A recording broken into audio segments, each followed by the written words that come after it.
Welcome back, gamers. We recently got confirmation that Azur Promilia will participate in Bilibili World 2025 from July 11th to the 13th. We also got confirmation that there will be a playable demo at the event. Attendees will have a 10-minute time limit, which isn't much playtime at all. Hopefully, we get to see some gameplay footage. Azur Promilia is also already using their characters to help promote other events. This event is not Azur Promilia related, they are just using their characters to serve as mascots. The Pammies and Kibos make for perfect mascot characters. This particular promotion takes place every Wednesday starting from June 18th to July 16th. It is to help promote a venue in the Suhui district in Shanghai and will provide coupons for attendees to spend on the various cultural performances and exhibitions. This is great marketing for a game that is not even out yet and can exponentially expand the game's demographic. This brings me to the topic of today's video. Today I will be sharing some ideas for how Azur Promilia can expand on this marketing tactic and make some external revenue based on what we have been shown so far. This extra source of income can make it so that they don't have to solely rely on the in-game gacha elements to support it. The first source of external revenue is simply more types of merchandise. Most other gacha games have figurines, and that is usually it. With Azur Promilia, you can simply add plushies of the Kibos into the mix. We've already seen them from the last Bilibili World, and it's just a no-brainer if the Kibo element of the game is popular enough. By the way, these 3 Kibos are speculated to be the starter Kibos you get to choose from to be your very first partner, just like how it is with Pokemon. If true, I'm leaning towards the grass one in the middle. There's also this fire element one and this water element one.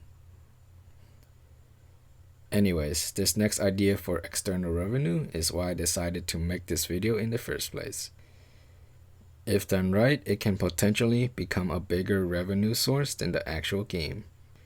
I am talking about creating an Azur Promilia trading card game based on the Kibos. Again, this all depends on how popular the Kibos are. Like with the plushies, we've already seen them from the previous Bilibili World, and the fact that the in-game capture mechanic for Kibos involves using cards means that this actually have a good chance to become reality in the future. To make a comparison, I'll use the Pokemon trading card game as an example, since currently it is extremely popular and expensive to be a collector. Pokemon TCG Pocket alone makes 10 figures a month. Kibos will serve as the main card type and can evolve just like in Pokemon. Supports can use Azur Promilia characters, which can sell for high prices even if they are not good gameplay wise, just like the trainer cards in Pokemon.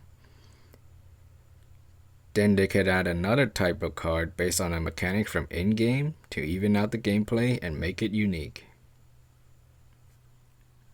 From what we saw in the most recent trailer, there seems to be some kind of mode in-game where the players fight with just their Kibos. This might be a kind of optional PvP content for the game. Depending on how these Kibo battles work, they can potentially just base the card game on this mode. In addition to making and selling the physical cards, they can also incorporate the card game in-game. They can create a separate mode where you can just play the card game against others online, and can also add a gacha element for pulling packs like in Pokemon TCG Pocket to earn even more revenue. While it is adding another gacha element to the game, all these other sources of income will hopefully make it so that main game will be more free-to-play friendly.